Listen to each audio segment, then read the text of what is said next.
Hey everyone, my name's Spencer and this is Spencer Trying His Best. And today we're back with another edition of one of my favorite segments on this channel. It's what I call the 2-minute, no negative debut review. It's where I spend 120 seconds talking about an author's debut novel and only talking about the things I like about it. No negativity whatsoever. So if you're looking for negativity, you'll just have to go hang out with some electrons.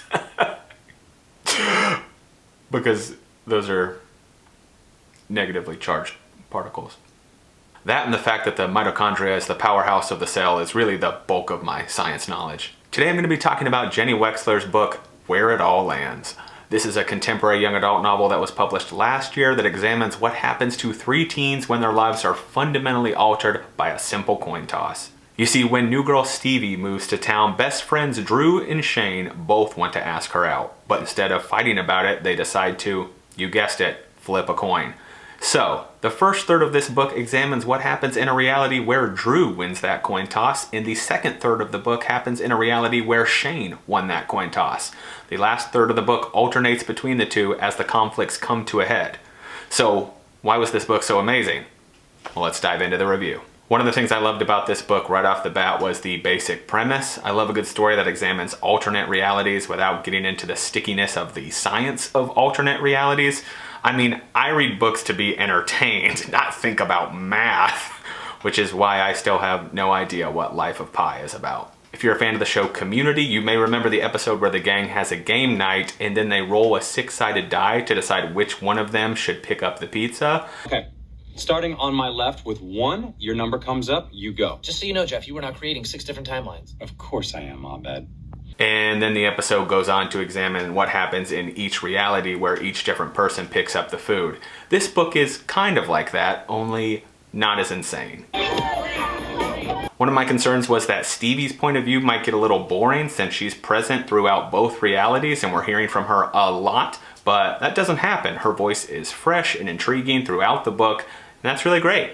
Another thing I really liked about this book was the healthy male friendship, which is a great thing to see in young adult books, and also another way that this book is like the show Community. Troy and Abed in the morning. Drew and Shane clearly care about each other a lot, which is great to see. Even though they're very different people, they clearly love each other, they support each other, and at the same time, they're not scared to call each other out and have difficult conversations when that needs to happen.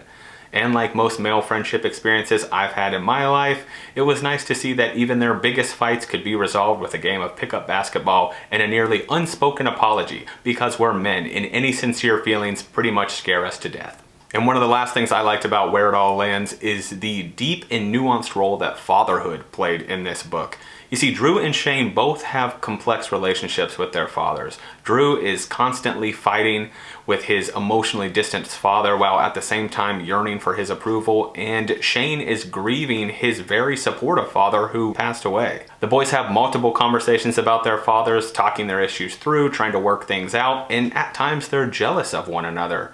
Drew wishes he had a supportive and amazing father like Shane, and Shane obviously wishes his father was still around like Drew's. The book really hits at what an important role fathers play in the lives of teenage boys and what having that strong male role model can do and how it can shape boys' personalities as they transition from teenagers into men. So there it is. If you're looking for a great contemporary young adult book to read, I hope you'll consider checking out Jennie Wexler's Where It All Lands. And if you like this video, I hope you'll give it a thumbs up and consider subscribing to this channel. There's more reviews to come, and I'm looking forward to putting out more content about writing, books, and the creative process in general. I hope you'll come along. I've been Spencer, and I'll see you on the next one.